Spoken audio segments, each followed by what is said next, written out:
nós vamos começar a examinar um capítulo fundamental do processo civil, que vai nos tomar aí algumas aulas, que é o tema da competência, né? Competência. Rigorosamente, só para a gente situar esse assunto no processo civil, vocês lembram que a gente sabe, a gente estuda que o processo civil é dominado, vamos dizer assim, por 4 institutos fundamentais, que eu espero que nessa altura vocês se lembrem quais são: jurisdição, ação, exceção ou defesa e processo. Né? Como se fosse um prédio sustentado por esses quatro pilares, né? Como o nosso assunto é competência, eu queria logo de cara associar esse tema com o da jurisdição. Vocês se lembram que, quando eu falei de jurisdição, eu disse para vocês que a jurisdição está na base do processo civil, como uma dessas pilastras, porque é a partir da ideia de jurisdição que o processo civil surge, né? Enquanto não se recorre ao Poder Judiciário, enquanto as partes, o conflito de interesses fica só entre os envolvidos, não existe processo civil. O processo civil surge a partir do momento em que esse conflito é levado por algum dos interessados ao Poder Judiciário, a quem compete dirimir em caráter imparcial os conflitos de interesses. Tá? Então, digamos, existe uma ideia original de jurisdição. Cabe ao judiciário decidir os conflitos. Agora,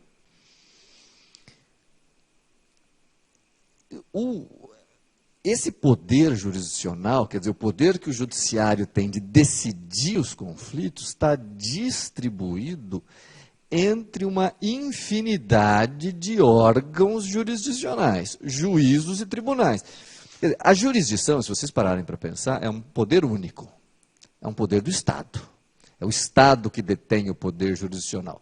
Mas o exercício desse poder, vocês compreendem essa ideia? O poder é um só.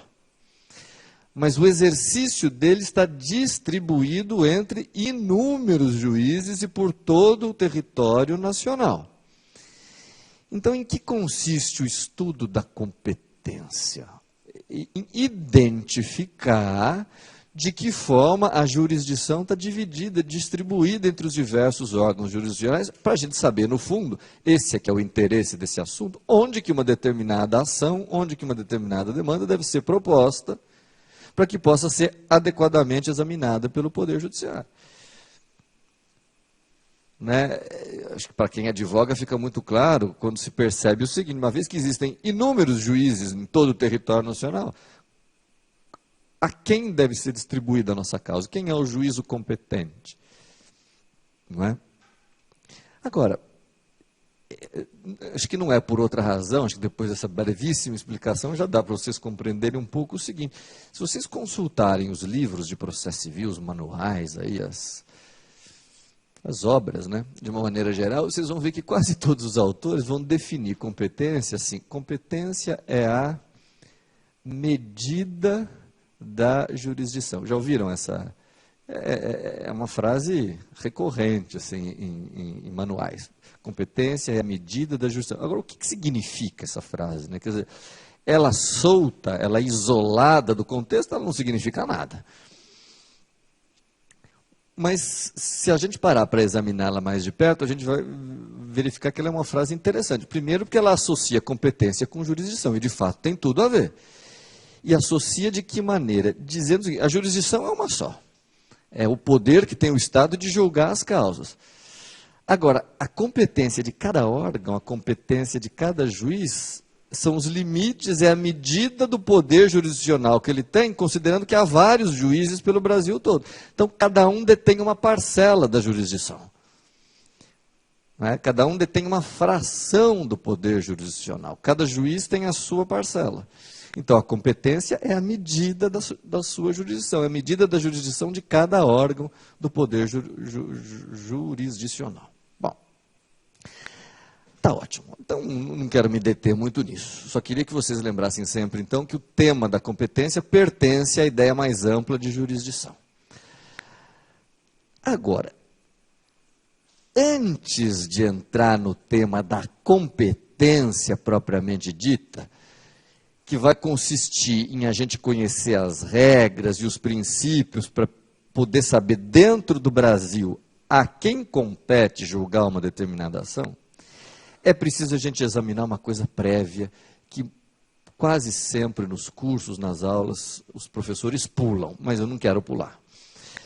Que é o seguinte, vocês concordam se eu disser que antes da gente examinar a competência, saber onde que uma ação deve ser proposta aqui dentro do Brasil, é preciso a gente verificar primeiro se a causa pode ou não ser julgada pela justiça brasileira, porque vê, tem causas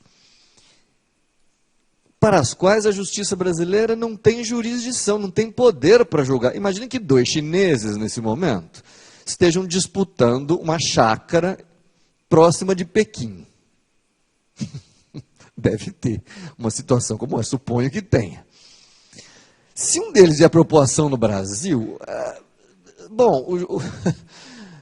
o juiz brasileiro vai dizer, mas o que eu tenho a ver com isso? O que a jurisdição brasileira tem a ver com isso? O imóvel não é aqui, as partes não são brasileiras, eu não tenho o poder de determinar nada em relação à justiça da China. Então não dá para eu julgar. Né? A justiça brasileira não tem jurisdição, porque essa é uma questão que está sob a soberania da China.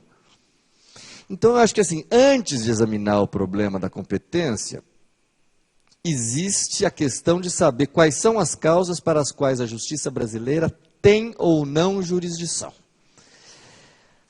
A doutrina processualista dá a esse assunto um nome que não é um nome muito certo. Chama esse assunto de competência internacional.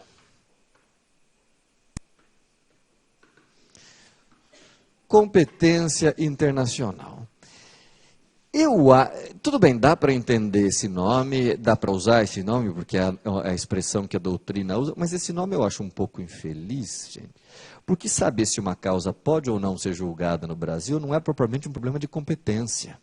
Competência é para saber dentro do Brasil, competência é identificar dentro do Brasil qual o órgão que pode julgar a causa. Quando se quer saber se o Brasil pode ou não, tem soberania ou não, para julgar uma determinada causa ou não, o que está por trás é saber se o Brasil tem ou não jurisdição. Não é um problema de competência que nós vamos examinar, é um problema de jurisdição. Tá? Mas tudo bem, a doutrina tem apelidado, vamos dizer, esse assunto de... Dá para entender, né? Competência internacional. Que para nós vai consistir em saber quando que uma causa pode ou não, quais são as causas para as quais a justiça brasileira tem jurisdição, quais são as causas para as quais ela não tem jurisdição. Tá? De cara eu pergunto para vocês, onde que a gente encontra as regrinhas de competência internacional? Tem alguma legislação, senhores advogados, que enumere, que indique, aponte quais as causas que podem correr no Brasil e quais as que não podem? Qual é essa legislação? Será que é a Constituição? Será que é o Código Civil, a lei de introdução, as normas do ordenamento jurídico, o Código de Processo, ou o ECA? Qual é essa legislação? Eu acho que até se fizessem uma pergunta dessas no concurso, o índice de erro seria grande.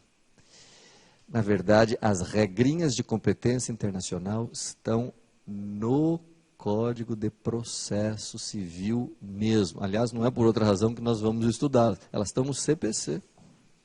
Em dois artigos fundamentais, que são o 88 e o 89. Tá? 88 e 89. O que esses dois artigos vão fazer? São dois artigos só. Então vejam que não é lá um conjunto muito grande de normas. Esses dois artigos vão enumerar, num rol taxativo, quais são as ações que podem correr perante a justiça brasileira. O que significa dizer que, se vocês quiserem propor uma ação aqui no Brasil, a causa de vocês tem que se encaixar numa das hipóteses, ou do 88 ou do 89. Por exclusão, se ela não se encaixar em nenhuma das hipóteses, a justiça brasileira não terá jurisdição. Eu já vou daqui a pouco dizer para vocês o que diz o 88, o que diz o 89, mas antes deixa eu fazer uma observação que eu acho importante, gente, que em muitas classes tem surgido essa dúvida. Professor, engraçado, então as regras de competência internacional estão no Código de Processo Civil? Isso me espanta, professor, porque eu achava que estavam na lei de introdução. Muita gente tem comete esse equívoco e imagina que as regras de competência internacional estejam na lei de introdução. Qual é a confusão que essas pessoas estão fazendo, que eu não queria mais que vocês fizessem? Todo mundo concorda que competência, que consiste em saber qual é o órgão do Poder Judiciário apto a julgar uma determinada causa, é um assunto de processo civil e não de direito material? Competência é um assunto de processo. Tá? Não envolve ainda o direito. Pode ser até que o direito material influa sobre a competência, mas competência é um tema de direito processual civil. Vocês estão de acordo? Pois muito bem. O que eu queria que vocês soubessem, assim, de fato, a lei de introdução, de fato, contém algumas normas de aplicação de direito internacional. De fato. Mas essas normas são de aplicação de direito material internacional. Já explico. O que a lei de introdução vai fazer, sobretudo no artigo 10, lei de introdução, é dizer quando que o juiz brasileiro poderá aplicar normas de direito material estrangeiro. Vou lhes dar um exemplo. Deixa eu ver se eu sou claro aqui. Vamos imaginar que um estrangeiro, passando um tempo no Brasil, venha a morrer aqui, deixando bens. Tá? Então, ele é estrangeiro, não é naturalizado, estrangeiro, estava um tempo aqui no Brasil, morreu aqui. Bom, se ele morreu e deixou bens, vai ter que ser feito o inventário. Vocês estão de acordo? Então, a primeira questão que vai surgir: em que juízo este inventário deve correr? A justiça brasileira pode julgar esse inventário ou não pode? Todos de acordo que esta é uma questão que envolve o tema da competência. É saber em que vara, em que juízo esse inventário deve correr. Onde que a gente deve consultar, que legislação a gente deve consultar? Resposta: o Código de Processo Civil, nos artigos 88 e 89. E aí nós vamos verificar que tem o artigo 89 que diz que, se os bens estão situados no Brasil, o inventário deve correr aqui. Tudo bem? Então, a competência é da justiça brasileira. O problema da competência está resolvido. Quem vai julgar isso é um juiz brasileiro. Só que aí esse juiz brasileiro vai se defrontar com outro problema, que é o seguinte: é preciso identificar quem são os herdeiros. Para identificar quem são os herdeiros, eu devo aplicar a lei sucessória brasileira, ou eu devo aplicar a lei sucessória do país de origem de onde esse estrangeiro veio? Vocês concordam que aí eu já não tenho mais uma dúvida de competência? A competência está resolvida. A minha dúvida agora é qual a norma de direito sucessório aplicável, norma de direito material. Como é que eu resolvo essa dúvida? O que eu tenho que consultar agora? Resposta: agora eu consulto a lei de introdução, que tem lá, acho que no artigo 10, vai dizer. Salvo engano, é uma coisa assim: aplica-se as normas do direito brasileiro, a não ser que as de direito estrangeiro sejam mais favoráveis aos herdeiros. Tá? O que então nos obriga a concluir, veja se vocês concordam comigo.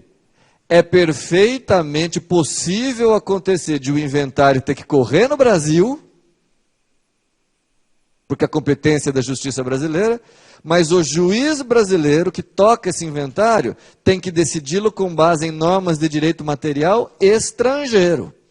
Aí vocês vão dizer, mas como é que o juiz do Brasil vai conhecer as normas de direito sucessório estrangeiro?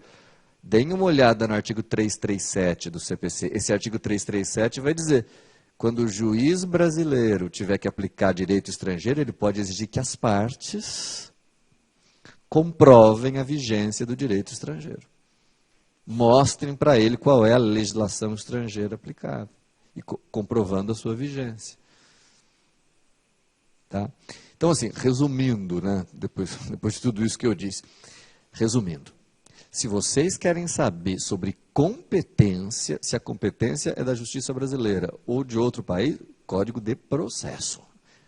Tá? Questões de competência são resolvidas e dirimidas pelo CPC.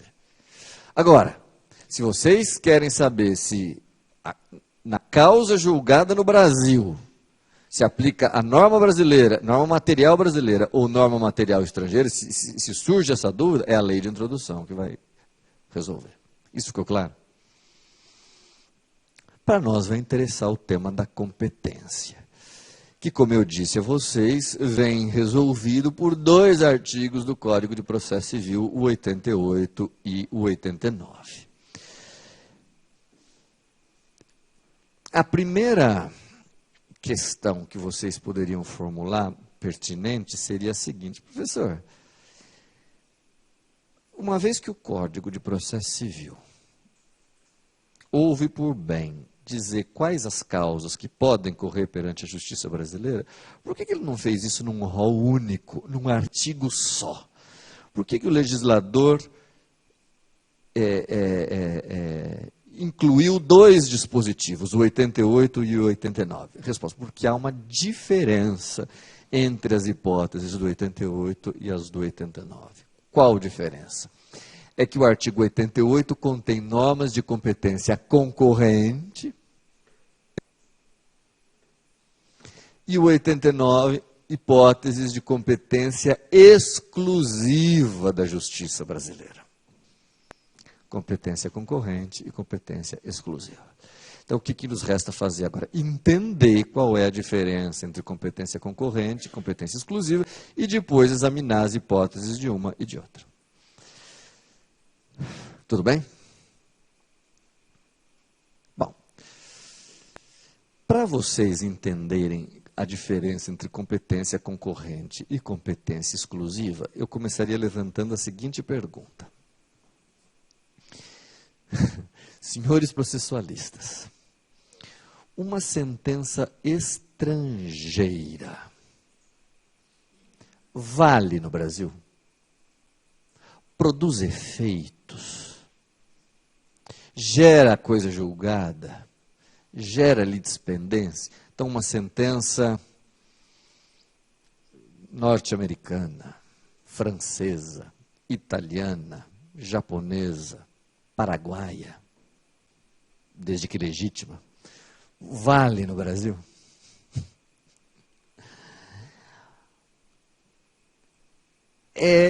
Eu diria para vocês o seguinte, acho que vocês vão entender se eu disser o seguinte: a sentença estrangeira, enquanto ato de soberania de outro país, não produz, enquanto estrangeira, nenhum efeito perante a justiça brasileira. Dá até para a gente considerar como se ela nem existisse. O que eu quero dizer é, o Brasil não toma conhecimento da sentença estrangeira enquanto tal. Ela não integra o nosso sistema, ela está fora, ela é ato de soberania de outro país. Né? Então o Brasil não toma conhecimento, não dá para executar no Brasil, não vale, não produz coisa julgada, não produz litispendência. Porém, acho que todos vocês sabem que, em determinadas circunstâncias, é possível trazer a sentença estrangeira para o nosso ordenamento jurídico, fazendo com que ela passe a produzir efeitos e valer como se brasileira fosse. Tá? Então, vamos por partes. A sentença estrangeira, enquanto tal, é absolutamente ineficaz. É como se não existisse. Mas existe um mecanismo processual pelo qual se introduz essa sentença estrangeira no nosso ordenamento jurídico. Qual é, senhores advogados, esse mecanismo velho conhecido de vocês? Quer dizer, se vocês têm uma sentença estrangeira e querem que ela passe a valer no Brasil e produzir efeitos, vocês têm que promover a homologação dessa sentença, o que é feito hoje em dia, desde a emenda 45 de 2004, perante o Superior Tribunal de Justiça. Antes de 2004, era o Supremo Tribunal Federal que fazia essa homologação, mas isso mudou desde 2004 e passou a ser competência do STJ. Tá? STJ. Eu não vou detalhar muito isso para vocês, mas é importante que vocês saibam, então, o seguinte. É por meio da homologação de sentença estrangeira que a sentença poderá ser integrada no nosso ordenamento jurídico.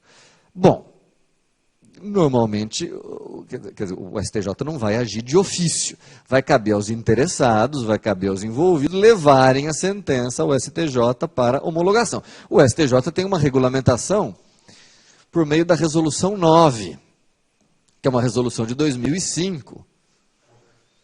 A Resolução 9 do STJ, de 2005, é que regulamentou pela primeira vez no STJ, a homologação de sentença estrangeira, dizendo quais são os requisitos, qual é o procedimento, etc. Então, o STJ não vai sair homologando qualquer sentença. Essa resolução impõe algumas exigências. Só muito rapidamente, para vocês terem ideia. O que o STJ vai ver na hora de decidir se homologa ou não uma sentença estrangeira? Vocês sabem?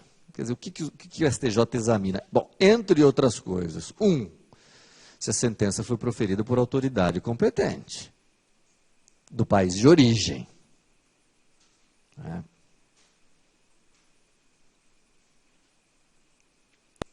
Se foi observado o contraditório no país de origem.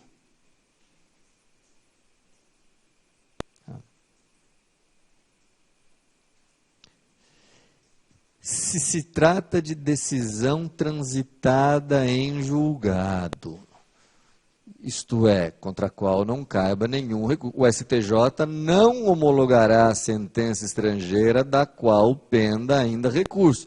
Tem até súmula 420 do STJ. Não se homologa a sentença estrangeira se ainda não estiver transitada em julgado. Súmula 420.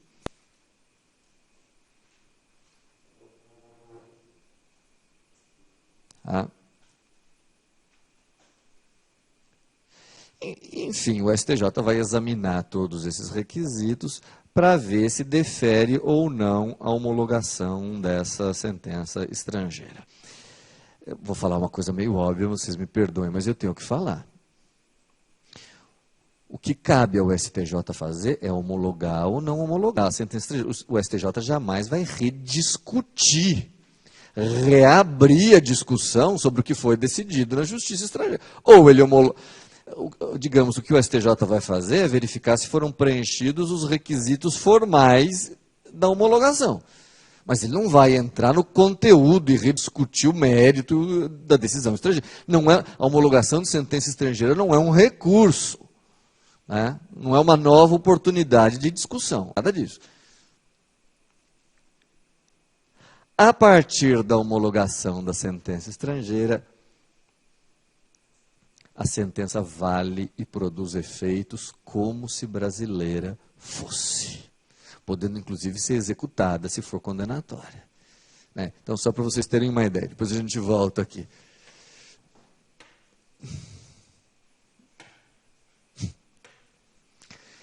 Vamos imaginar, gente, que esteja correndo no Brasil uma causa entre A e B. A e B. Perante a justiça brasileira. A e B. E se descubra e se verifique que uma ação idêntica está correndo nos Estados Unidos, com as mesmas partes, mesmo pedido e mesma causa de pedir. Portanto, duas ações iguais, uma no Brasil, outra nos Estados Unidos. Bom, vou falar uma coisa óbvia. Se as duas estivessem correndo no Brasil, haveria litispendência e uma delas, a mais recente, digamos assim, deveria ser extinta. Agora, se uma está no Brasil e outra nos Estados Unidos, o que o juiz brasileiro faz, tomando conhecimento da existência do processo no estrangeiro? Resposta: o juiz brasileiro não faz nada, porque o processo estrangeiro é como se não existisse. Não produz efeito, não produz litispendência, não produz coisas julgadas. Professor, mas e se, de repente, sair a sentença norte-americana? O juiz brasileiro não toma conhecimento. Professor, mas e se essa sentença norte-americana transitar em julgado? Para nós, não existe, não produz efeito. E se alguma das partes pegar essa sentença norte-americana transitada em julgado, trouxer a homologação do STJ e o STJ homologá-la? Bom, se o STJ homologar a sentença estrangeira, a partir de então ela vale e produz efeitos como se brasileira fosse, irradiando todos os efeitos normais de uma sentença transitada em julgado, inclusive a coisa julgada. O que significa dizer que esse processo que está em andamento no Brasil terá que ser extinto sem julgamento do mérito em razão da coisa julgada. Compreende? Mas desde que haja homologação da sentença. Enquanto não há, ela não produz efeito nenhum. Tá?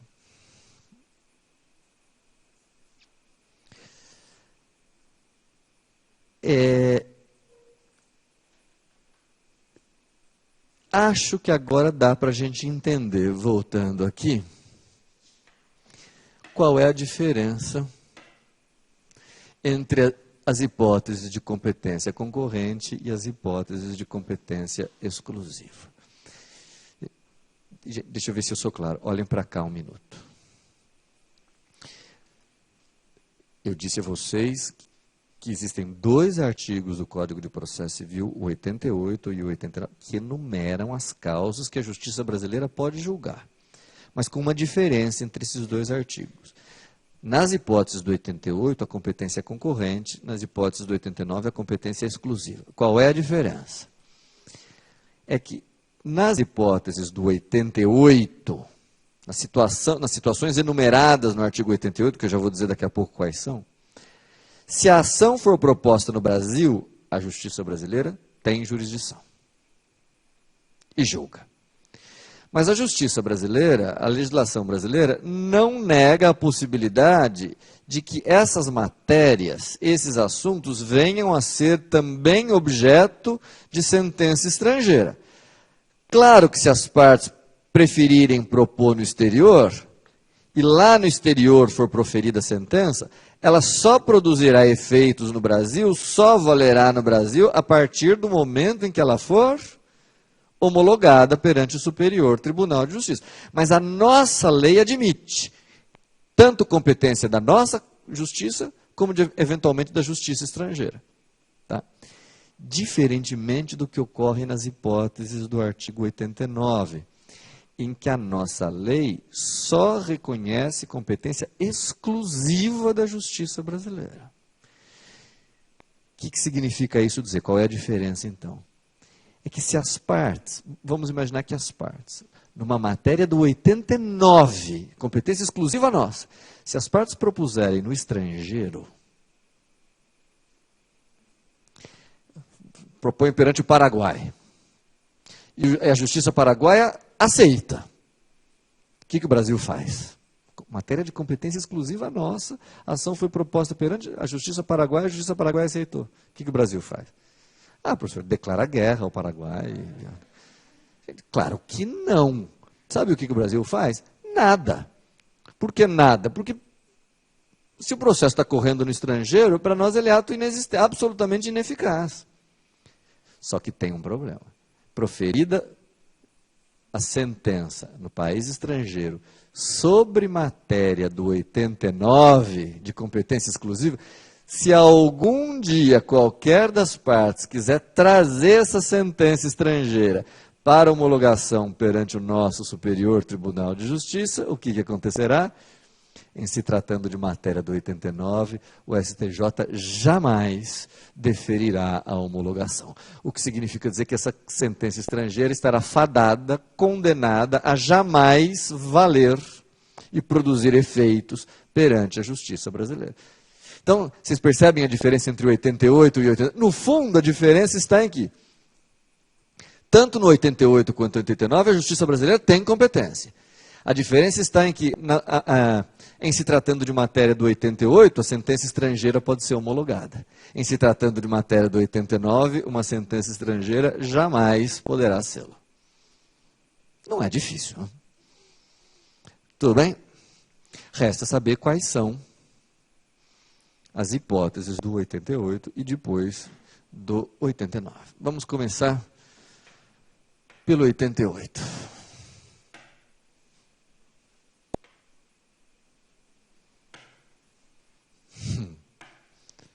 88. Pronto. Portanto, competência concorrente. São 3 incisos que tem esse artigo. Todos muito interessantes. O primeiro artigo, o primeiro inciso, perdão. A justiça brasileira tem jurisdição para julgar todas as causas em que o réu, ainda que estrangeiro, então não importa a nacionalidade, ainda que estrangeiro, estiver domiciliado no Brasil.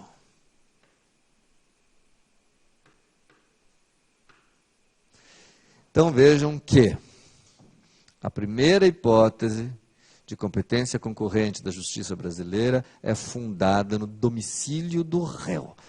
Vejam a quantidade de ações, toda vez que a ação for dirigida contra alguém, não importa a sua nacionalidade, que esteja domiciliado no Brasil, quem vai dar o conceito de domicílio, naturalmente, é o direito civil, direito material. Toda vez que o réu estiver domiciliado no Brasil, tiver domicílio aqui, a justiça brasileira julga, se a ação for proposta aqui.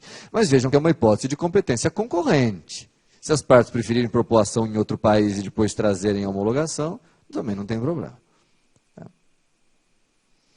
Eu me lembro uma vez de uma pergunta de concurso, que até me lembro que alguns alunos vieram conversar comigo, não me lembro em que estado foi, não foi aqui em São Paulo, mas era uma pergunta que alguns alunos comentaram: nossa, professora, é uma pergunta dificílima, complexa. E era uma coisa mais ou menos assim. Um italiano se casou com uma francesa. E foram morar em Londres, na Inglaterra. Então vamos ver, italiana casou com um francês, ou uma italiana com uma francesa, foram morar na Inglaterra. Lá a mulher conheceu um brasileiro, fugiu com ele e veio morar no Brasil. E o marido traído quer propor uma ação de divórcio. Qual é a justiça competente? Professor Deficit, a todos os países na pergunta. Eu respondi que era perante a ONU. Não, errou. Né? Não é perante a ONU. No fundo, a questão era simplíssima. A ação pode ser proposta onde a ré estiver atualmente domiciliada. Então, no final das contas, era para dizer, bom, se ela fugiu para o Brasil, está domiciliada aqui, a ação pode correr perante a justiça brasileira. Pode correr perante outra justiça concorrentemente? Também pode, mas aí só vai valer no Brasil depois que ela for homologada. Tá? Segunda hipótese. Então, veja, se o réu estiver domiciliado aqui, não importa o assunto, justiça brasileira. Além desta, tem uma segunda hipótese, que é a seguinte: também correm perante a justiça brasileira todas as ações que versem sobre obrigações que devam ser cumpridas no Brasil. Que devam ser cumpridas no Brasil.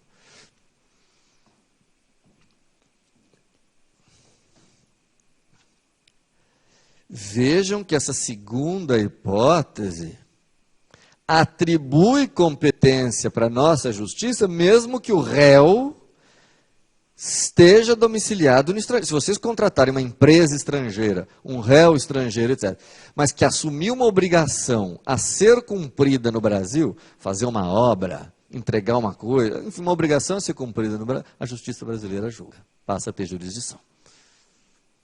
Por quê? Porque a obrigação deve ser cumprida aqui. É uma hipótese fundamental quando o tema é o tema do direito das obrigações, contratos e direito das obrigações. Tá?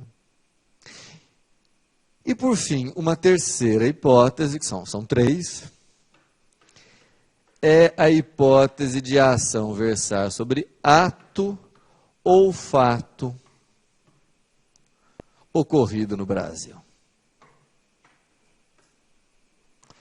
Ato ou fato ocorrido no Brasil. Que é importante, sobretudo, para hipóteses de responsabilidade civil, como vocês podem imaginar. Porque o que às vezes acontece? Às vezes um estrangeiro que tem domicílio no exterior vem fazer turismo no Brasil, passar uns dias aqui. E aqui no Brasil ele comete um ato ilícito e causa danos. A ação pode ocorrer no Brasil? Se for proposta aqui, a justiça brasileira julga? Julga. Mas, professor, o réu está domiciliado no estrangeiro. Eu sei, mas a ação versa sobre ato ou fato ocorrido no Brasil. Poderia citar como exemplo, não vou falar nomes, mas um famoso cantor, famosíssimo cantor estrangeiro, suponho que residente nos Estados Unidos, hoje já falecido, não digo o nome, mas vou dando as dicas, veio fazer um show no Brasil e no caminho para o local do show, para o estádio onde esse show seria realizado, alguém da sua equipe, eu não sei exatamente os detalhes, atropelou no caminho um jovem brasileiro que sofreu danos. A vítima pode propor ação de reparação de danos no Brasil? Se propuser no Brasil, a justiça brasileira julga? Julga. Agora, eu estou de acordo com vocês, não sei se é interessante propor essa ação perante a justiça brasileira, porque provavelmente essa pessoa não tem bens no Brasil. Onde a pessoa deve ter bens nos Estados Unidos. Aí vai ter que homologar essa sentença lá nos Estados Unidos, para valer lá. Né? Ou então já propor a ação diretamente lá, porque o réu tem domicílio lá. Agora, se propuser no Brasil, a justiça brasileira julga? Julga. Por quê? Porque o ato ou fato ocorreu no Brasil. Então, não sei se vocês percebem, gente, o que ressalta dessas três hipóteses é que tem que ter, para que a justiça brasileira tenha jurisdição, é preciso que se trate de alguma causa que tenha alguma ligação com o Brasil, ou pelo domicílio do réu, ou pela obrigação a ser cumprida, ou pelo lugar em que o fato aconteceu. Agora, se o réu for estrangeiro, a obrigação tiver que ser cumprida no exterior e o fato ocorreu no estrangeiro, a justiça brasileira não conhece. Tudo bem? Ainda, para terminar, as hipóteses do artigo 89, que tratam de competência exclusiva.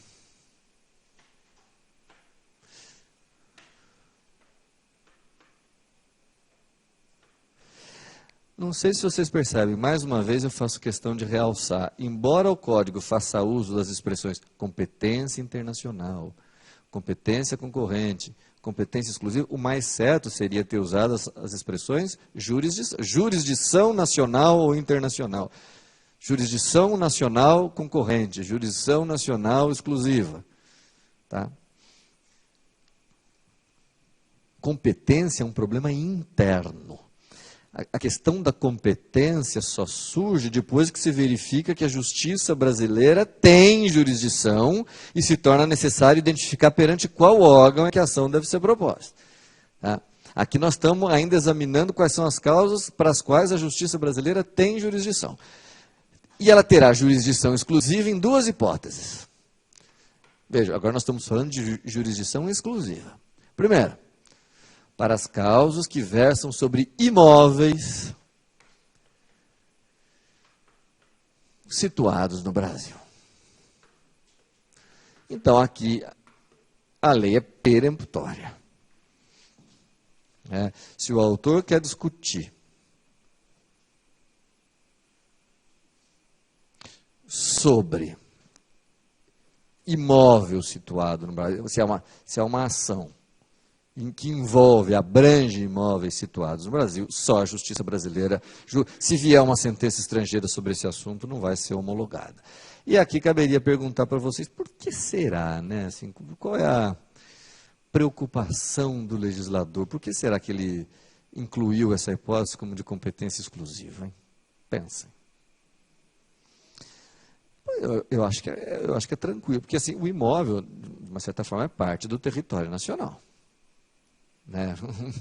Pequeno ou grande, ele é uma parte do nosso território. Permitir a uma justiça estrangeira que decida sobre uma parte do nosso território poderia ferir, poderia ofender o princípio da soberania nacional.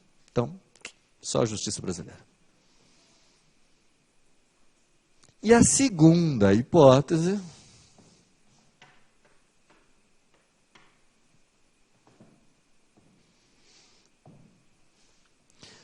é de competência exclusiva nossa, as ações que versam sobre inventários e partilhas de bens situados no Brasil. Situados, bens que estão no Brasil, no território brasileiro. Então, essa segunda hipótese é bastante específica, né? Aqui já trata de uma ação determinada, inventário. Claro que, quando se fala em inventário, abrange inventário e arrolamento, né? Inventários. Agora, uma questão que pode surgir aqui é a seguinte, só para a gente terminar, gente.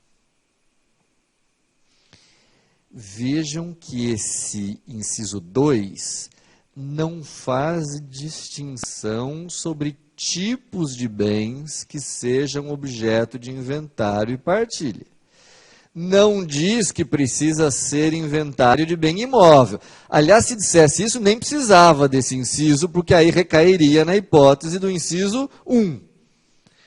O que significa dizer que não importa se os bens inventariados são móveis ou imóveis, mesmo que sejam todos móveis, se eles estiverem no Brasil, a jurisdição é da justiça brasileira. E aí vem a pergunta, por que será?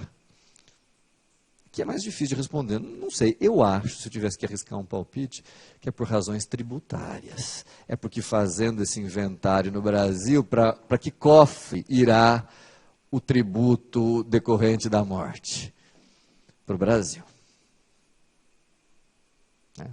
Professor, mas se a pessoa tem bens em vários países? Lamento, mas vai ter que fazer no Brasil o inventário dos bens situados aqui. E talvez tenha que fazer no exterior um outro inventário dos bens situados lá. Tá?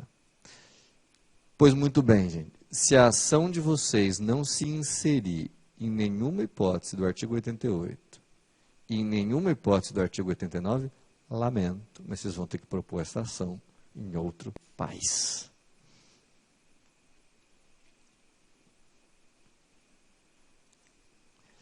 E só para concluir, para a gente poder entrar propriamente no tema da competência, eu queria dizer para vocês o seguinte. Como eu disse para vocês, agora muita atenção aqui.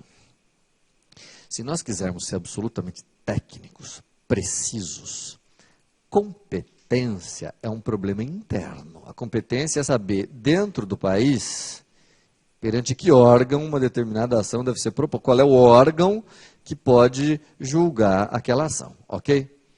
Entre países não há propriamente um problema de competência, mas de jurisdição. Tenho insistido bastante nisso. E essa diferença fica mais evidente se eu disser para vocês o seguinte. Gravem isso que é muito importante.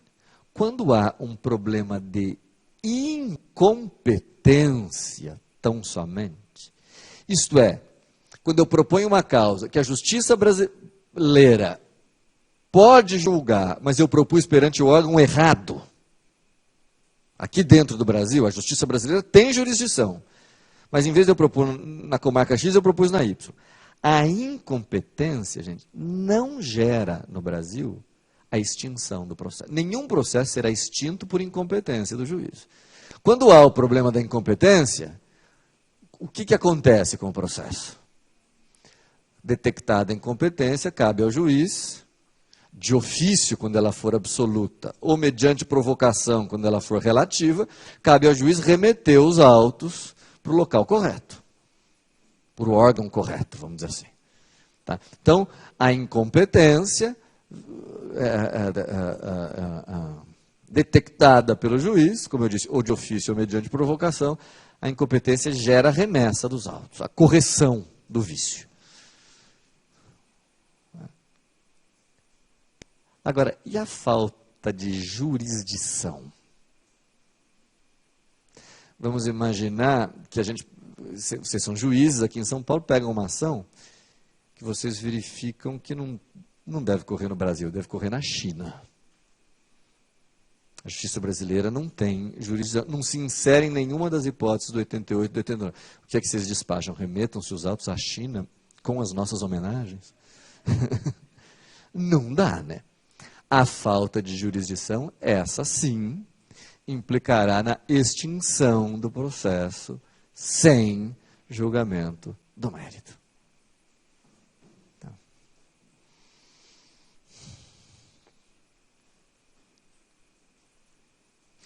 Tudo bem, gente, essa breve introdução a respeito de competência internacional. É claro que haveria outras questões, mas para nós aqui elas não são importantes, não são relevantes, não vou me deter mais nisso.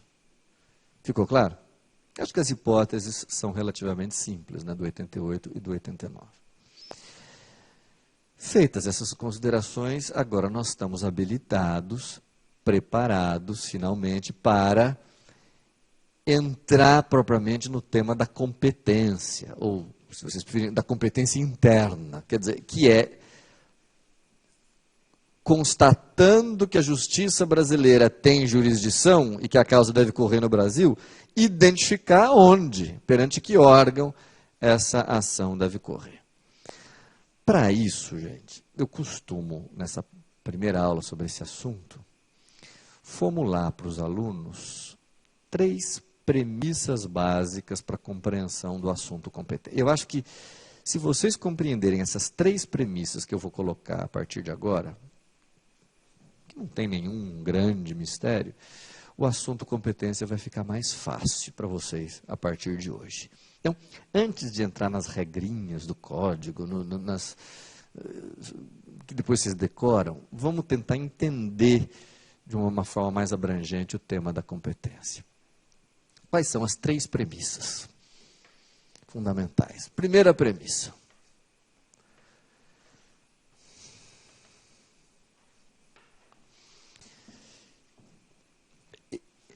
Eu diria para vocês que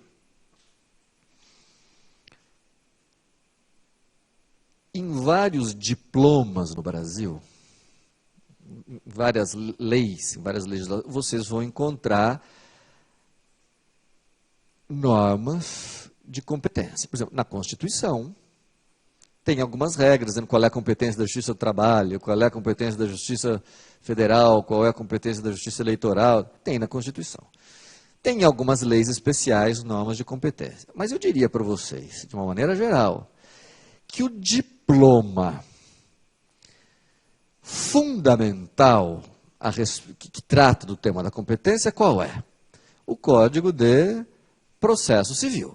Tá? Não estou desdenhando da Constituição, longe disso, nem de outras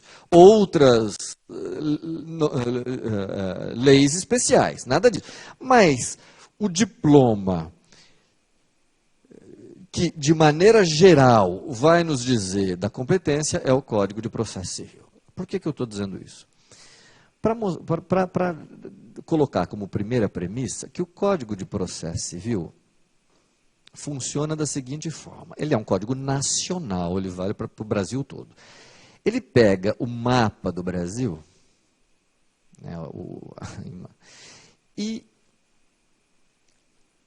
distribui a competência entre foros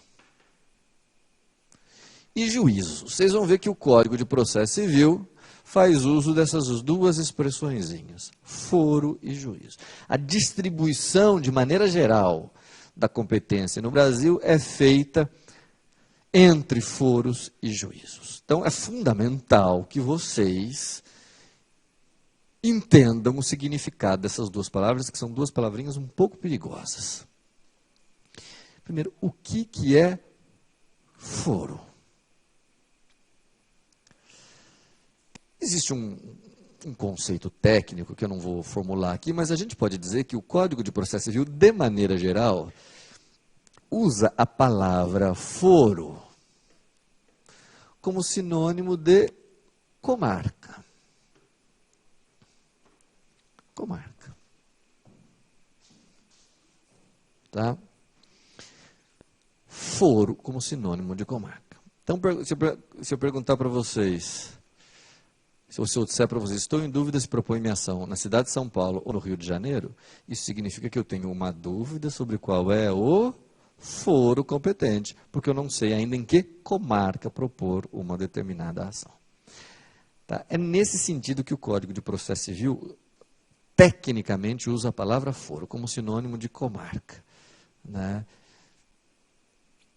Quando se trata de justiça federal, a justiça federal não usa propriamente a expressão comarca, né? Ela se vale de outra expressão, que é a... Qual a expressão que a justiça federal usa? Seção judiciária. Tá? Que é o equivalente lá de comarca, enfim. Né? São as divisões lá da Justiça Federal, mas equivalentes à comarca. Tá? Então, se eu perguntasse a vocês, aqui precisa ter um pouco de cuidado, quantos foros tem aqui na comarca da capital de São Paulo? Ah, professor, tem o foro central, tem vários foros regionais. Nada disso. Do ponto de vista técnico, usando as expressões do Código de Processo Civil, a comarca da capital é um foro. A comarca do Rio de Janeiro é um foro. A comarca de Recife, um foro. A comarca de Porto Alegre, um foro. Cada comarca, um foro.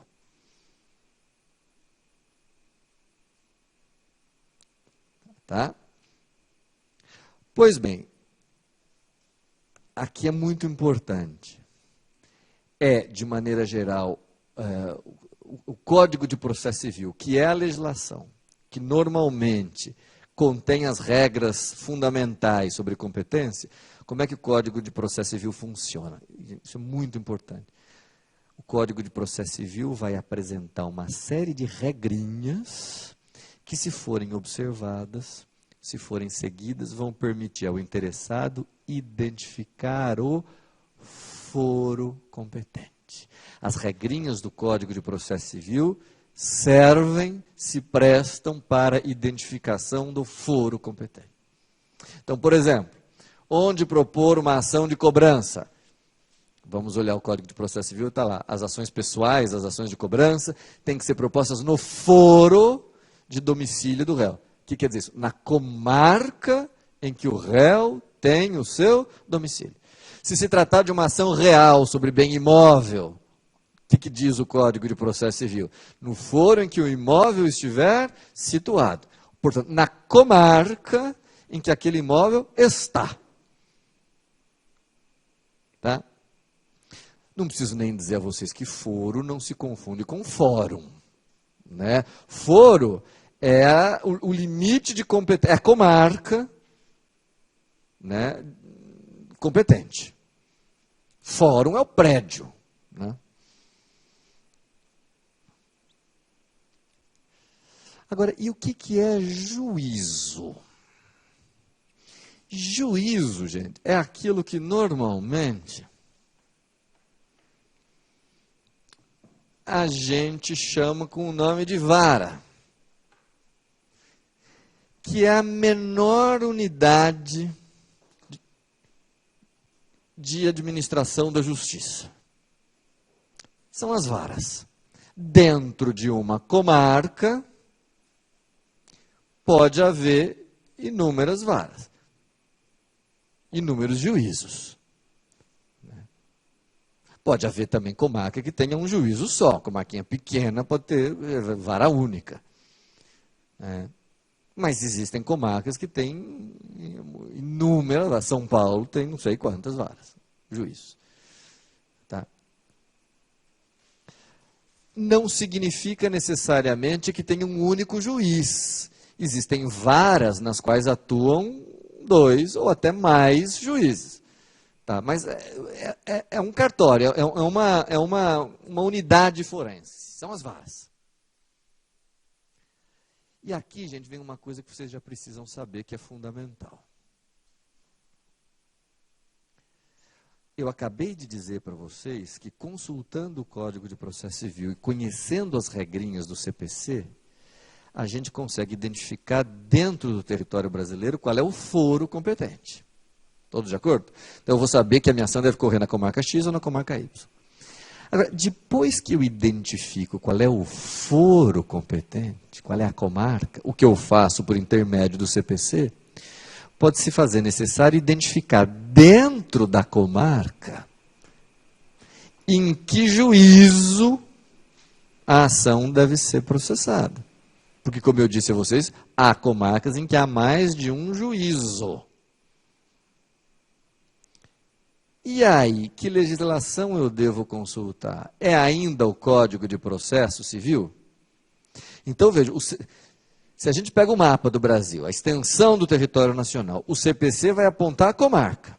Agora, depois que a gente encontra a comarca, se a gente quiser lá dentro identificar onde, em que vara, em que juízo a ação deve correr, não adianta mais consultar o Código de Processo Civil. Ele não desce a esse nível, a esse grau de minúcia. Que legislação a gente deve consultar? Resposta: quem vai dizer isso são as leis de organização judiciária. Lei de organização judiciária, que são leis estaduais. Tá, aí eu vou ter que conhecer a organização judiciária do Estado. Eu vou falar uma coisa absolutamente óbvia, mas às vezes é necessária. Vocês concordam, então, que tem que haver uma ordem de prioridade? Primeiro eu tenho que apurar o foro competente. Só depois que eu apurar o foro é que eu vou conseguir apurar qual é o juízo. Não é óbvio? Né? Quer dizer, antes de apurar a comarca, como é que eu vou poder apurar a vara? Não dá. Né? Maravilha. Professor, é muito fácil isso, achei tranquilo. Eis o momento de eu colocar para vocês aqui a primeira dificuldade que nós vamos enfrentar, que é uma dificuldade muito séria. Então, agora parem o que vocês estão fazendo e prestem muita atenção.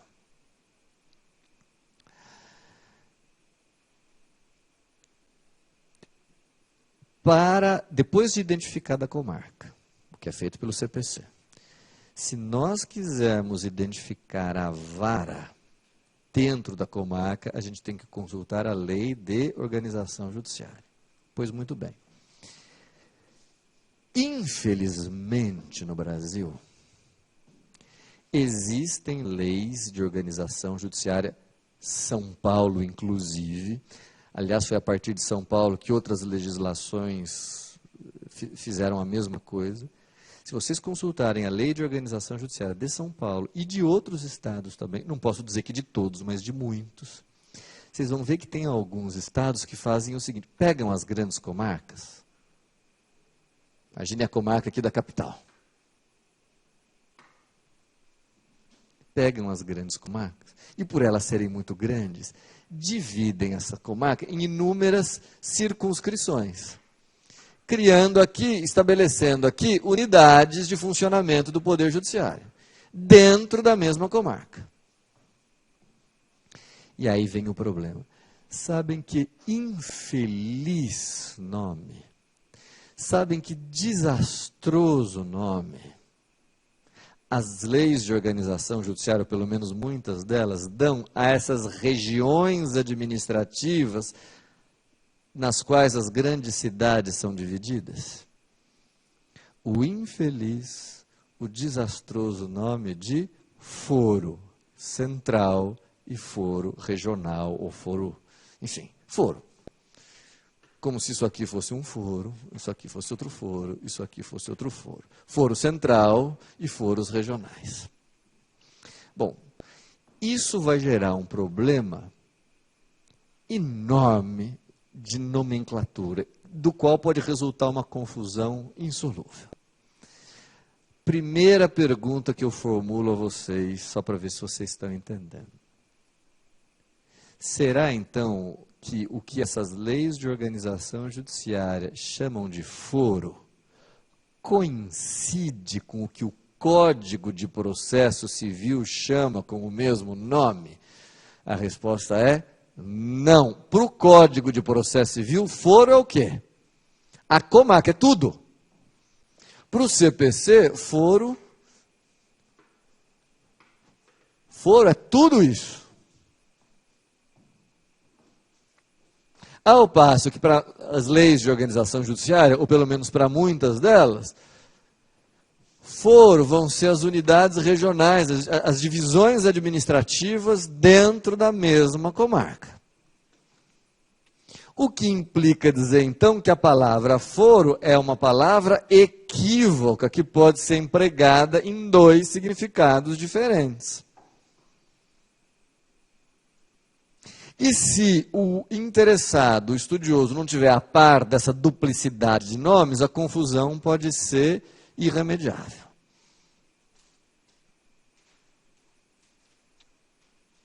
Professor, mas por que é assim? Bom, porque é. Não fui eu que fiz a lei. Só posso me defender dessa maneira. Qual é, professor, mas isso gera confusão? Eu vou lhes dar um único exemplo da confusão que isso pode gerar.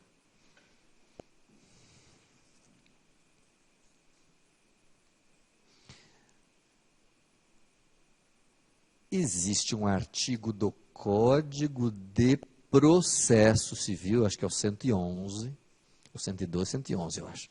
Existe um artigo do Código de Processo Civil, olha aqui, que diz que, em determinadas situações, que não é o momento oportuno da gente discutir agora, mas em determinadas situações, quando duas pessoas celebram um contrato, elas podem eleger o foro que julgará as causas envolvendo aquele contrato. É o chamado foro, olhem a palavra, foro de eleição. Vejam que este artigo está no Código de Processo Civil. Portanto, a palavra foro, nesse artigo 111, tem qual significado? O de comarca. O que significa, então, dizer que o Código de Processo Civil autoriza a eleição da comarca competente. No entanto, todo dia, a gente pega aqui, todo dia, contratos, em que as partes, depois de colocar as cláusulas todas do contrato, colocam uma última dizendo, em caso de litígio, fica eleito, às vezes até alguns colocam, fica eleito com base no artigo 111, o foro central da capital. Aí eu pergunto a vocês, se a pessoa está elegendo o foro central, ela está se limitando a eleger a comarca, como permite o Código de Processo Civil? Não, ela está indo além, ela não está se limitando a eleger o foro da capital. Ela está querendo eleger a região administrativa dentro da capital, onde a ação deve correr. E isso não pode. A lei de organização judiciária não permite. Está certo a pessoa eleger o foro da capital, ou o foro de Campinas, ou o foro do Rio de Janeiro, ou o foro de Recife. Mas querer eleger a região administrativa, o foro central, não dá. Né? E para explicar o que acaba acontecendo na prática, o sujeito propõe ação no foro central, com base nessa cláusula. E a gente vê que não pode ser no foro central, tem que ser em outro lugar. Tem que ser em outro foro da capital, mas não o central. Aí a gente despacha, remetam-se os autos. O foro central não é competente, remetam-se os autos para o foro da Lapa. Aí vem o advogado com embargos de declaração, dizendo, Vossa Excelência não observou que foi eleito o foro central, cláusula 20. Aí a gente despacha, rejeita os embargos de declaração, porque eu observei sim que tem essa, mas acontece que não é permitido eleger o foro, é permitido eleger o foro da capital, mas o foro central não. Novos embargos de declaração. Mas Vossa Excelência não leu o artigo 111 que permite a eleição do foro. A gente tem que dizer, rejeita os embargos, porque foro não é a mesma coisa que foro. Uma coisa é o foro no sentido do Código de Processo. Isso pode ser eleito. Outra coisa é o foro no sentido da Lei de Organização Judiciária. Esse não pode ser eleito. E o advogado está querendo eleger o foro regional ou central. Isso não pode. Deu para entender? Então, a primeira premissa que eu queria formular a vocês, sem a qual é impossível compreender o assunto da competência, é essa. Saber o que significa a palavra foro, os significados que essa palavra pode ter e o que significa a palavra juízo, e saber que legislações consultar para identificar uma coisa e outra. Tudo bem? Maravilha. Segunda premissa, essa muito mais simples, eu nem vou gastar muito aqui com ela, porque não é que ela é simples, ela é mais conhecida de nós todos. Mas ela é fundamental para preparar para a terceira premissa, que é a mais complexa. Segunda premissa.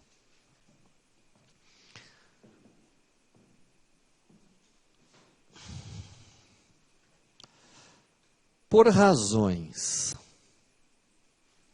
de política legislativa, que não vem ao caso examinar agora, por razões políticas, a nossa legislação, e a de muitos outros países também, mas a nossa legislação vai estabelecer duas categorias de normas de competência. Duas grandes categorias de normas.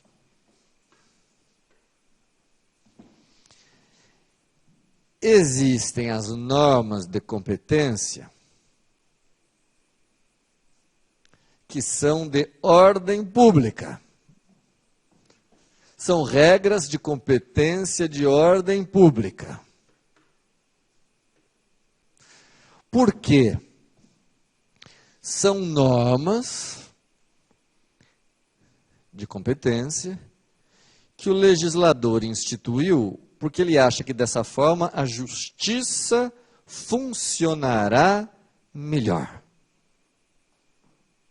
Por exemplo, a nossa lei vai dizer que se a parte quiser propor uma ação real sobre um imóvel, convém, ou é fundamental, que quem julgue a causa envolvendo o imóvel seja o juiz da situação do imóvel. Porque pode haver necessidade de vistoriar o imóvel, pode haver necessidade de conhecer a região, etc. Então, essa é uma norma de ordem pública. Ela não foi instituída para facilitar a vida das partes, mas para que o juiz possa julgar melhor, aplicar com mais facilidade a lei, ou solucionar melhor o caso, ou mais rapidamente, etc. Tá? Quando uma norma de competência for desse tipo, a gente dirá que a competência é absoluta. Absoluta. Tá? Mas existe uma segunda categoria, vocês estão cansados de saber, existe uma segunda categoria de normas de competência, que são aquelas instituídas não em razão de ordem, por razões de ordem pública, mas pelo interesse das partes, para facilitar a vida de determinada parte.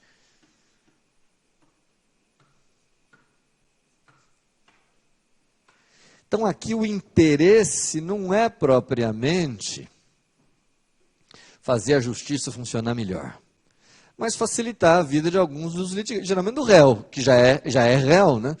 Então, pelo menos a lei diz, bom, já que o senhor é réu, pelo menos a ação vai correr no seu domicílio.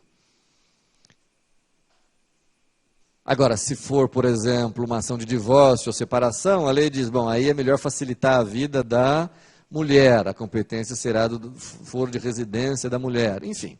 Então, veja, são regras de competência, repito, instituídas para facilitação, por interesse de uma das partes. Caso, então, em que essa competência será relativa. Relativa.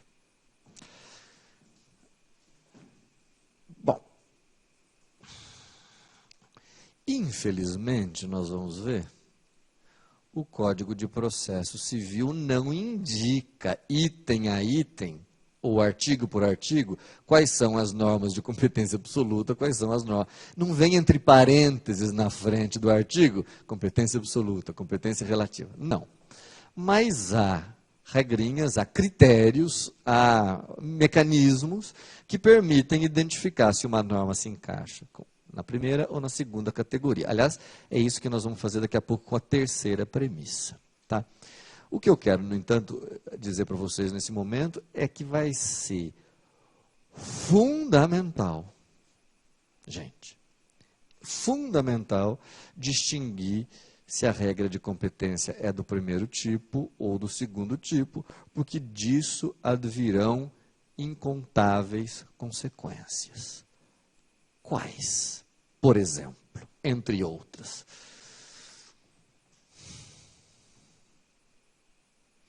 Deixa eu pôr aqui.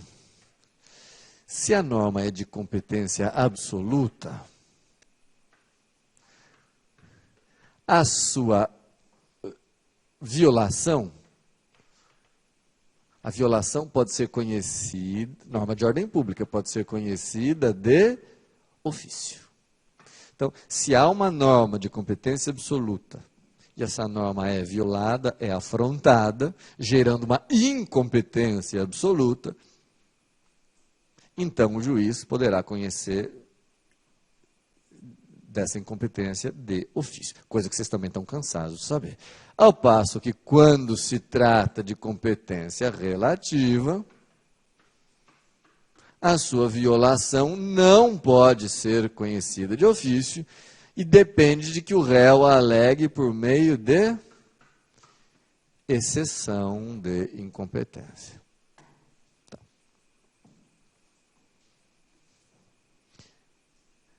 O que me parece uma coisa de fácil explicação, né? Se a gente afronta uma norma de ordem pública, o próprio juiz toma providência.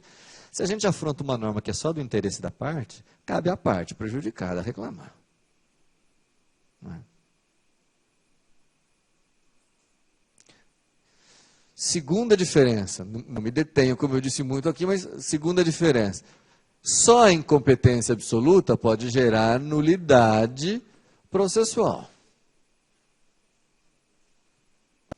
Nulidade processual. Nulidade, inclusive, no momento oportuno nós vamos ver, a nulidade decorrente da incompetência absoluta dá ensejo, inclusive, à ação rescisória. É uma nulidade que persiste, portanto, mesmo após o trânsito em julgado. Né? Nulidade capaz de ensejar a ação rescisória. Ao passo que a incompetência relativa não gera nulidade. Porque ou o réu alega e o juiz remete, ou o réu não alega e o vício sana, preclui.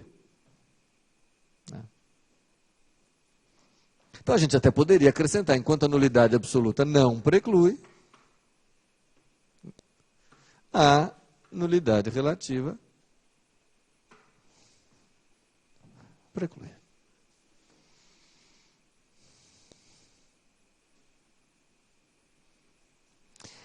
No fundo, a gente poderia resumir essas diferenças lembrando que uma é norma de ordem pública, com todas as consequências daí decorrentes, e a outra não. Tá? Repito mais uma vez, por conta dessas diferenças, é que vai ser fundamental identificar se uma norma é de um tipo ou de outro. Até aqui, tudo bem?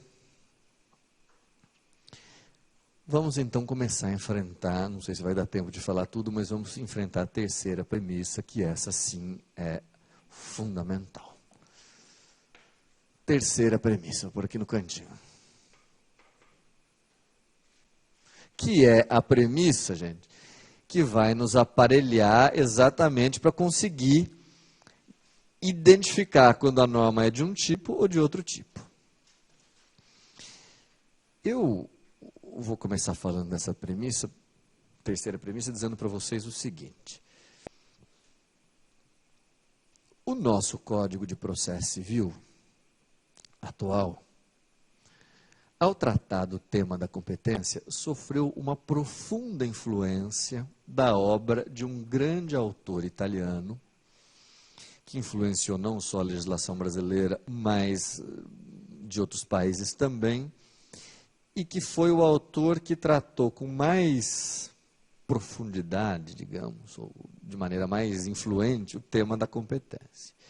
Que é um autor que certamente vocês conhecem, é italiano, que se chama Chiovenda. Chiovenda.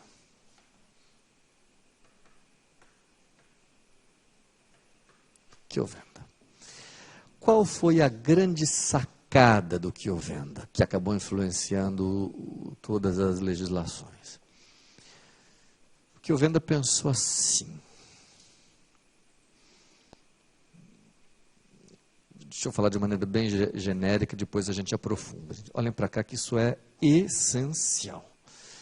O Chiovenda vai dizer assim, o legislador, cabe ao legislador formular as regrinhas de competência. Que tipo de ação vai correr aqui, que tipo de ação vai correr ali, etc. Então, é o legislador que vai fixar as regrinhas. Ao fazer isso, o legislador pode usar nas suas regrinhas diversos critérios de competência. Por exemplo, um dos critérios que ele pode usar é o domicílio dos participantes. Um outro critério que talvez ele possa usar é qual? O assunto, a matéria tratada. É um critério que pode ser usado. Que outro critério vocês conseguem? O valor da causa. Pode ser um critério usado para definir se a ação deve correr aqui ou ali.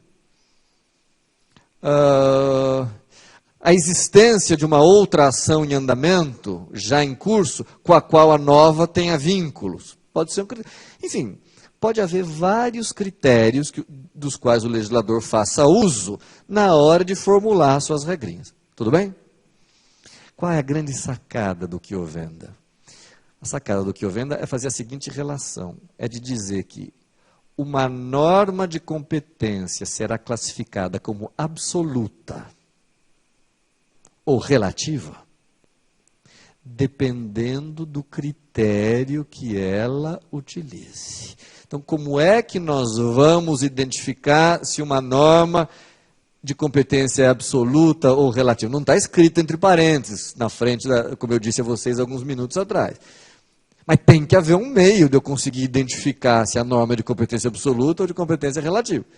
Chiovenda vai dizer, vai depender do critério que a norma usa para definir competência. Então, sei lá, se o critério é o valor da causa, nós vamos ver, a competência vai ser relativa. Se o critério for o domicílio das partes, relativo. Se o critério for a situação do imóvel, absoluto. E assim por diante. Tá? Essa é a grande sacada dele. Mas se a gente quiser aprofundar um pouco a teoria dele e verificar o quanto ela é parecida com a brasileira, nós temos que lembrar o seguinte. Na Itália, tal como no Brasil, a Itália é dividida em, como chama isso? Sei lá, não são estados, em regiões, vamos dizer, né? Que tem as suas comarcas. E lá, também tal como no Brasil, vai caber ao Código de Processo italiano indicar o foro competente. Então, a indicação do foro competente é dada por lei federal, tal como no Brasil. Perdão. Por lei federal. Tá? Mas depois da gente identificar qual é a comarca, talvez seja necessário lá dentro apurar qual é o juízo competente. Então, tal como no Brasil, na Itália também há foros e juízos. E para identificar qual é o juízo competente, não se deve também lá consultar a lei federal do país, mas sim a lei local, ou regional. Vamos por lei local, vocês entendem, né? Quer dizer, a lei da província, ali, da região. Tá? Então, vocês percebem que é mais ou menos a mesma sistemática do Brasil. Depois de fazer essas observações, Chiovenda, então, vai sugerir na obra dele, a adoção de três critérios que podem ser usados para a formulação de normas de competência. Haveria, então, para Chiovenda, a possibilidade de uso de três critérios. Quais? Critério objetivo, critério territorial, eu já vou explicar cada um deles, e critério funcional. Tá? Então, o Chiovenda vai dizer que o legislador, é como se a obra de Chiovenda ele tivesse escrito para o legislador. É como se ele estivesse dizendo, senhor legislador, você pode, ao fazer as suas regrinhas, se valer basicamente de três critérios. O objetivo, o territorial e o funcional. E esses critérios, diz mais Chiovenda, devem ser usados não apenas pela lei nacional, pela lei federal, para indicar a comarca competente, mas devem ser indicados também pela lei, a lei local deve fazer uso dos mesmos três critérios. Claro, não mais para a apuração da comarca competente, mas para a apuração do juízo competente. Não é? Vamos pegar um exemplo aqui no Brasil para deixar isso mais claro. A aplicação desse método do Chiovenda aqui perante a justiça brasileira. Deixa eu tomar um exemplo. Vamos imaginar que vocês estão nos seus escritórios e aparece ali um cliente e diz assim, doutor advogado, eu tenho aqui um contrato que eu celebrei com um determinado réu, determinada pessoa, e esse réu não me pagou determinada quantia. Então, ele me deve essa quantia, não está me pagando voluntariamente, eu quero que o senhor mova uma ação de cobrança. Vocês, então, aceitam a causa e tem que propor, preparam a petição inicial e tem que propor a ação de cobrança. Como é que funciona o Código de Processo Civil? Bom, primeiro vocês têm que identificar dentro do Brasil qual é a comarca competente. E, para tanto, vocês consultam qual legislação? Para a identificação do foro competente. A legislação federal, o Código de Processo Civil. Né? E lá no Código de Processo Civil, vocês vão encontrar um artigozinho que vai dizer, bom, as ações pessoais, as ações de cobrança, correm perante o domicílio do réu. Então, vocês já sabem, domicílio do réu. Que critério é esse? Nós vamos ver daqui a pouco. Domicílio das partes é o uso do critério territorial. Então, por meio do critério territorial, vocês identificaram a comarca. Vamos imaginar que o réu mora aqui em São Paulo. Só que São Paulo é muito grande. Precisa saber em que região de São Paulo. Adianta vocês continuarem consultando o Código de Processo Civil? Não, agora vocês têm que abrir a lei de organização judiciária. E a lei de organização judiciária vai dizer, depende do valor da causa. Se for acima de 500 salários mínimos, no foro central. Se for abaixo, onde o réu mora. Vejam que a lei de organização judiciária também fez uso do critério valor da causa, que é o critério objetivo, e do domicílio do réu, que é o critério territorial. Então, veja, esses critérios, esses 3 critérios, são usados tanto pelo Código de Processo quanto pela lei de organização judiciária. Pelo Código de Processo, para indicar qual é a comarca. E depois pela lei de organização judiciária, para indicar dentro da comarca qual é o juízo. Agora, em que consistem cada um desses critérios? O critério objetivo se desdobra em 2. Valor da causa e matéria discutida no processo. O valor da causa e matéria. Ou seja, toda vez que vocês se depararem com uma norma que se valha para indicar onde uma ação deve ser proposta, ou da matéria, ou do valor da causa, isso significa que o legislador terá usado o critério objetivo. Fácil, né? O critério territorial é aquele que usa ou o domicílio das partes, ou a situação do imóvel. Ou o domicílio das partes, ou a situação do imóvel. Acho que o nome territorial é expressivo, né? Porque leva em conta a localização de alguma coisa, ou do domicílio do réu, ou onde o imóvel está situado.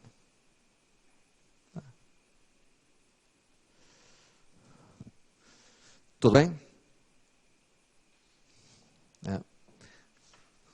Domicílio ou situação. E, por fim, gente, o critério funcional, que também se desdobra em 2. Critério funcional, e que merece uma explicação um pouco mais detalhada. Ele se divide nas hipóteses de competência hierárquica.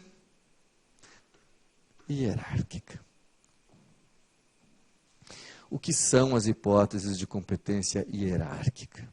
São aquelas normas que, seja em virtude da matéria que se discute ou da participação de alguém, estabelecem competência originária dos tribunais. Há casos na legislação brasileira de competência originária dos tribunais. Toda vez que isso acontecer, a gente diz que a competência aí é hierárquica. Por exemplo, tem lá na Constituição um artigo que diz as ADIs, né, as ADIs, né, de inconstitucionalidade, devem ser propostas perante o Supremo Tribunal Federal. Bom, que tipo de critério está sendo usado aqui? O critério funcional e hierárquico. No direito penal ele é muito comum, né? Se o réu é prefeito, ou é juiz, ou é senador, tem lá competência hierárquica. E, além disso, uma segunda hipótese de competência funcional são as normas que estabelecem regras de distribuição por dependência. Toda vez que a competência for fixada por dependência, vocês sabem que o Código prevê causas em que a competência é fixada por dependência, o critério usado será o funcional.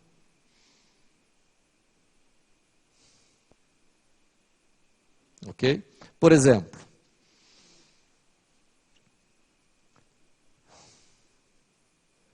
não sei se vocês já estudaram isso. Vocês conhecem a ação de embargos de terceiro? O que é a ação de embargos de terceiro? É aquela ação que serve para que um terceiro, nós até falamos dele quando tratamos de oposição aqui, é aquela ação que serve para que um terceiro libere um bem indevidamente atingido num processo em que ele não foi parte. Naturalmente, os embargos de terceiro, portanto, pressupõem a existência de um processo em curso no qual houve a apreensão indevida de um bem de terceiro. por razões que eu acho que são fáceis de entender, tem uma regrinha do Código de Processo Civil que diz que os embargos de terceiro devem correr onde? Qual é o juízo competente? Qual é o foro e juízo competente para julgar uma ação de embargo de terceiro? Adivinhem. O mesmo em que corre o processo no qual houve a apreensão indevida. Então é uma hipótese de distribuição por dependência. Não vai se usar nem o domicílio das partes, nem a situação do imóvel, nem os embargos devem ser distribuídos por dependência. Caso em que o critério utilizado pelo legislador é o critério funcional. Tá.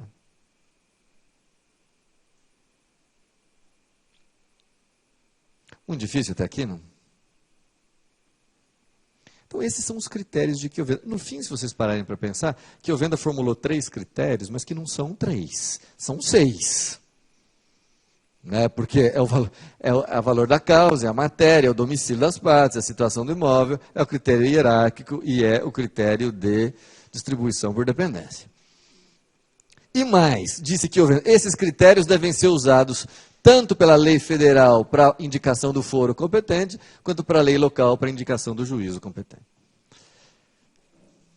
Tudo bem? Posso avançar um pouquinho mais? Eu estou querendo ir devagar aqui, porque isso é fundamental. Depois, todos os outros temas de competência vão ficar fáceis. Depois que o Chiovenda falou isso, depois que ele explicou tudo isso no livro dele, ele vai fazer um longo estudo que não vem ao caso repetir aqui. Mas é um estudo que envolve razões políticas, foge um pouco da nossa... E ele vai, então, finalmente, como eu disse, essa é a grande sacada dele, ele vai dizer que uma norma de competência será absoluta ou relativa, dependendo do critério que ela use. Depois de um longo estudo, ele vai concluir o seguinte: se for uma lei federal que indique qual é o foro competente com base no valor da causa, essa regra será de competência relativa. Relativa. Não cabe mais aqui. Relativa. Tá? Então, repito, se for usado para indicação do foro competente o critério do valor da causa, a competência será relativa. Já quando o critério usado for a matéria discutida, essa norma será de competência absoluta. Absoluta. Tá? Então, se vocês se depararem com uma norma que fixa a competência usando como critério o valor da causa, ela será relativa. Já se a norma usar a matéria, ela será absoluta.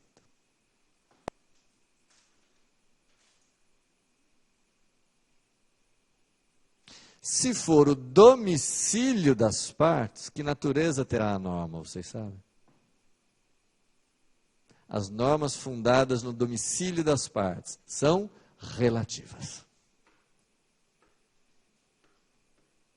Relativas.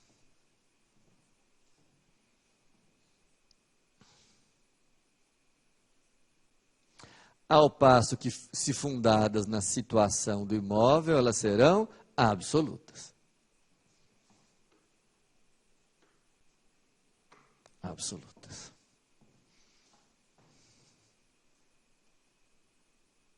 Sei que está um pouco tumultuada a lousa, mas depois eu releio com vocês isso. E, por fim, ele vai dizer que as hipóteses de competência funcional, essas são sempre absolutas. Seja por hierarquia, seja por distribuição, por dependência, essas são sempre absolutas. Então, repetindo, dos 6 critérios, valor da causa, matéria, domicílio, situação do imóvel, hierárquica e por dependência, dos 6, só 2 critérios são de competência relativa. Quais? O valor da causa e o domicílio das partes. E aí vem, gente, talvez o ponto mais complicado e mais importante da teoria. Kiovenda vai acrescentar, dizendo o seguinte: a competência de juízo, a lei local, que vai indicar qual é o juízo competente, a competência de juízo é sempre absoluta, seja qual for o critério utilizado. Competência de juízo é sempre absoluta.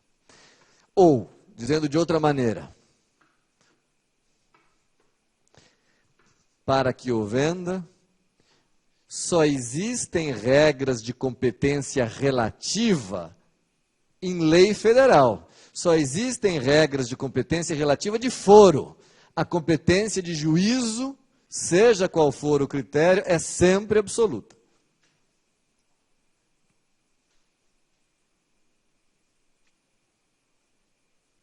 Tudo bem?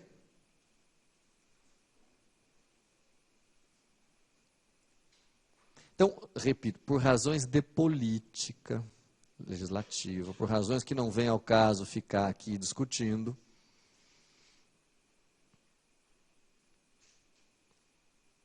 a competência só pode ser relativa se for de foro, estabelecido em lei federal, e se tiver por critério o valor da causa e o domicílio das partes. Depois de tudo isso, resta formular a pergunta-chave aqui para vocês, que é a seguinte: o Brasil adotou a teoria de Kiovenda? Professor, só falta.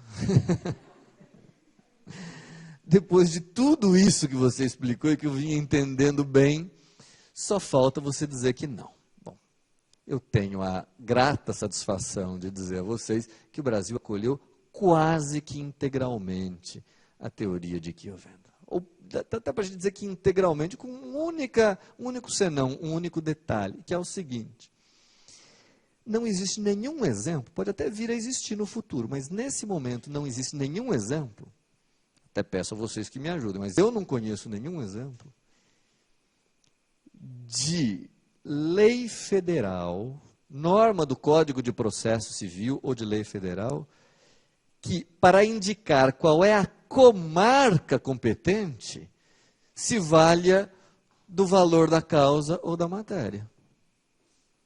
As leis federais no Brasil não usam o critério objetivo. Todos os exemplos, faço até isso como um desafio para vocês, todos os exemplos de normas que eu conheço e que acho que vocês conhecem, que usam como critério o valor da causa, é para dizer dentro de uma comarca em que região, em que vara que a ação deve correr. Mas alguém conhece alguma norma que diga, olha, causas acima de um certo valor só podem correr nesta comarca e não naquela? Não tem. O que eu quero dizer é, todas as normas que usam o valor da causa e matéria, que existem nesse momento no Brasil, estão nas leis de organização judiciária e servem para a indicação do juízo competente.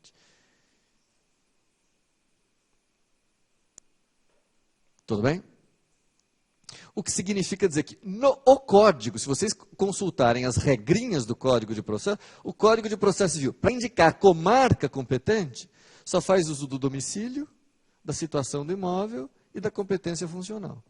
Onde a gente encontra regrinhas de competência embasadas no valor e na matéria é nas leis de organização judiciária. O que me obriga a concluir, então, que se vocês olharem bem para a lousa, só sobra uma hipótese de competência relativa no Brasil. Qual? A competência fundada no domicílio, competência de foro, fundada no domicílio das partes. É a única hipótese que sobra de competência relativa. Competência territorial fundada no local do domicílio das partes.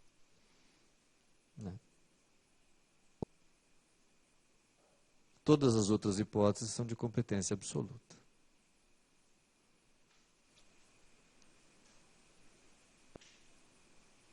Tudo bem? Agora, isso me obriga, só para ver se vocês entenderam, a fazer um teste com vocês. Se eu imaginasse o seguinte, vou desenhar aqui, só para vocês terem uma noção. Imaginemos que isso aqui seja o estado de São Paulo. Poderia ser qualquer outro. Eu vou desenhar São Paulo porque estou um pouquinho mal feito, mas tudo bem. O estado de São Paulo. Então aqui está o Paraná, aqui está o Rio de Janeiro, aqui está Minas Gerais, Mato Grosso, etc. Tá? Então aqui estão as comarcas. Tá? E aqui, eu vou fazer bem exagerado, a comarca da capital. Dividida na região central e nas regiões, nos regionais. Tudo bem? Gente, agora vamos imaginar que A promova contra B, uma ação de cobrança. Qual é o primeiro passo a ser dado se eu quero saber onde essa ação deve correr? Ação de cobrança. Eu tenho que abrir que legislação primeiro? CPC. Para identificar qual é a comarca competente. Agora, muito importante, vamos imaginar, bom, se a ação é de cobrança, o código vai dizer, as ações de cobrança, as ações pessoais, devem ser propostas no foro, na comarca em que o réu estiver domiciliado. Então, encontrei a comarca competente, é onde o réu estiver domiciliado. Vamos imaginar que ele esteja domiciliado em São Paulo. Tá? Se eu propuser a ação numa outra comarca, que não a de São Paulo, a incompetência daí decorrente será absoluta ou relativa? Vamos pensar. Eu encontrei qual é o foro competente. E para isso eu me embasei numa norma do Código de Processo Civil fundada em qual critério? No domicílio das partes. Portanto, se é uma regra do Código de Processo Civil fundada no domicílio das partes, a incompetência daí decorrente é relativa. Então, se o réu está domiciliado em São Paulo e eu propus em Campinas, a incompetência daí decorrente é relativa. Não pode ser conhecida de ofício e assim por diante. Tudo bem? Mas vamos imaginar que eu propus a ação em São Paulo, onde o réu está domiciliado. Acertei, portanto, a comarca. Não estou desrespeitando o Código de Processo Civil. Mas eu preciso saber onde em São Paulo. Para isso eu consulto a lei de organização judiciária. Vamos imaginar que a lei de organização judiciária diga que tem que ser no foro central. Se eu propuser no foro regional, a incompetência daí decorrente será absoluta ou relativa? Sempre absoluta. Porque aí eu não errei de foro, eu não errei de comarca. Eu errei de juízo. E a incompetência de juízo é sempre absoluta. A ofensa não foi ao CPC, a ofensa foi à Lei de Organização Judiciária. Isso parece um paradoxo para muita gente. Porque se a gente parar para pensar, então, que a nossa legislação vai dizer assim, às vezes é preferível errar de comarca, quando a gente erra de comarca, dependendo da situação, a incompetência daí derivada é apenas relativa. Mas quando a gente acerta a comarca, mas erra o juízo, a competência daí derivada pode ser, ou será certamente, absoluta. Eu tenho que parar por aqui por causa da nossa hora. Gente, estudem isso. Na próxima aula eu faço um resumão de tudo isso, a gente volta e eu aprofundo ainda um pouco mais esse assunto. Mas se vocês conseguirem entender bem essas três premissas, todo o assunto competência vai ficar fácil. Mas a gente revê isso em breve. Até lá.